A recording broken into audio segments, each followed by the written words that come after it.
بسم اللہ الرحمن الرحیم۔ معراج النبی صلی اللہ تعالیٰ علیہ وآلہ وسلم کی عبادت کے حوالے سے بہت سی مس انڈرسٹینڈنگز عوام الناس میں پھیلائی جاتی ہیں۔ معراج النبی صلی اللہ تعالیٰ علیہ وآلہ وسلم کی رات عبادت کرنا مستحب ہے، لہٰذا اس رات کی عبادت کے بارے میں شیخ عبد القادر جیلانی رحمۃ اللہ تعالی علیہ اپنی مشہور زمانہ تصنیف غنیۃ الطالبین میں لکھتے ہیں کہ ہمیں حبۃ اللہ نے اپنی سند سے حسن بصری سے روایت کیا ہے، تابعی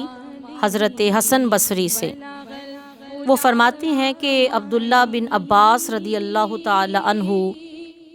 رجب کی 27ویں کو اعتکاف میں صبح کرتے تھے،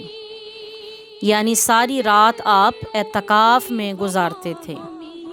اور ظہر تک نماز میں مشغول رہتے، پھر ظہر کی نماز سے فارغ ہو کر کچھ دیر نفل ادا کرتے، پھر 4 رکعت نماز ادا کرتے اور ہر رکعت میں 1 مرتبہ سورۃ الفاتحہ، 1 مرتبہ معوذتین یعنی سورہ فلق اور سورہ ناس، سورۃ القدر اور 51 دفعہ یعنی 51 ٹائم سورۃ الاخلاص پڑھتے تھے، پھر عصر تک دعا میں مشغول رہتے اور فرماتے تھے کہ اللہ کے رسول صلی اللہ تعالیٰ علیہ وآلہ وسلم کا اس دن یہی مشغل ہوا کرتا تھا۔ صحابی رسول صلی اللہ تعالیٰ علیہ وآلہ وسلم کی گواہی کے بعد یہ بات ثابت ہو گئی کہ جو لوگ معراج النبی کی رات عبادت کرتے ہیں یقیناً اللہ کریم کی بارگاہ سے انہیں بھی کثیر اجر عطا ہوگا۔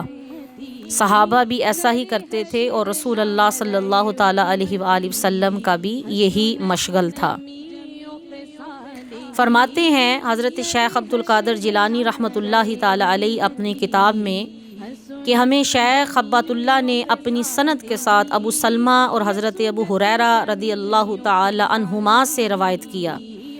کہ اللہ کے رسول نے ارشاد فرمایا کہ بلا شبہ ماہ رجب میں ایک دن اور رات ایسی آتی ہے کہ اس دن روزہ رکھنے والے اور شب کو قیام کرنے والے کو 100 سالہ قیام اور روزوں کا ثواب ملتا ہے۔ یہ دن رات رجب کی 27ویں ہے، اسی دن رسول اللہ صلی اللہ تعالیٰ علیہ وآلہ وسلم مبعوث کیے گئے تھے۔ ہماری اس ساری انفارمیشن کے لیے جو کتاب ہے وہ الاطحاف ہے، اس کے اندر یہ ساری انفارمیشن درج ہے۔ اللہ کریم ہمیں اس بابرکت رات کو اللہ کے ذکر میں، قرآن کی تلاوت میں، استغفار میں، اپنے لیے، کل امت کے لیے، اپنے ملک پاکستان کے لیے خاص طور پہ دعاؤں میں گزارنے کا شرف عطا فرمائے،